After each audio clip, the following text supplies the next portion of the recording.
ఇన్నాళ్ళు నువ్వు నాతో సరదాగా తిరగడం, సంతోషంగా మాట్లాడడం చూసి నువ్వు నన్ను ప్రేమిస్తున్నావు అని అపార్థం చేసుకున్నాను. కానీ కుక్కలతోనూ కోళ్లతోనూ తిరిగినట్టు నాతోనూ తిరిగావని తెలుసుకునంటే మాత్రం పెళ్లి దాకా రానిచ్చుండేవాడిని కాదు. చిన్నప్పటి నుంచి నీ ఆశే నా ఆశ, నీ సంతోషమే నా సంతోషం అనే భ్రాంతిలో బతుకుతూ వచ్చాను. అందుకే ఈ ప్రపంచంలో నీకు ఇష్టం లేనిది ఏది నాకు ఇష్టం లేదు. చివరికి నీకు ఇష్టం లేని నా మీద నాకే ఇష్టం లేదు. నీకు తగ్గ చదువు సంస్కారం ఉన్న వాడిని పెళ్లి చేసుకుని సుఖంగా ఉంది. నాన్నగారి మీద నీకు ఎంత గౌరవం ఉందో నాకు తెలియదు, కానీ ఆయనకు మాత్రం నీ మీద అపారమైన నమ్మకం. తన మాట అంటే నీకు వేదం అని, తను గీచిన గీత నీకు లక్ష్మణ్ రేఖని ఆయన భ్రమలో ఉన్నారు. ఆ నమ్మకంతోనే పెళ్లికి ఏర్పాటు చేశారు. ఆ నమ్మకం వృధా కాకూడదు.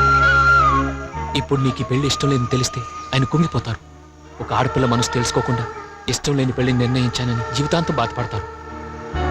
అందుకే ఈ పెళ్లి నాకే ఇష్టం లేదని చెప్పి ఆపేస్తాను.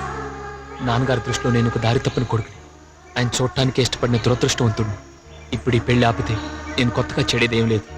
ఊరి శిక్ష పడ్డవాడికి యావజ్జీవ శిక్ష పెద్ద శిక్ష ఏం కాదు. కానీ నువ్వు మాత్రం ఆయనకి ఇష్టమైన మాధవ్ గారిని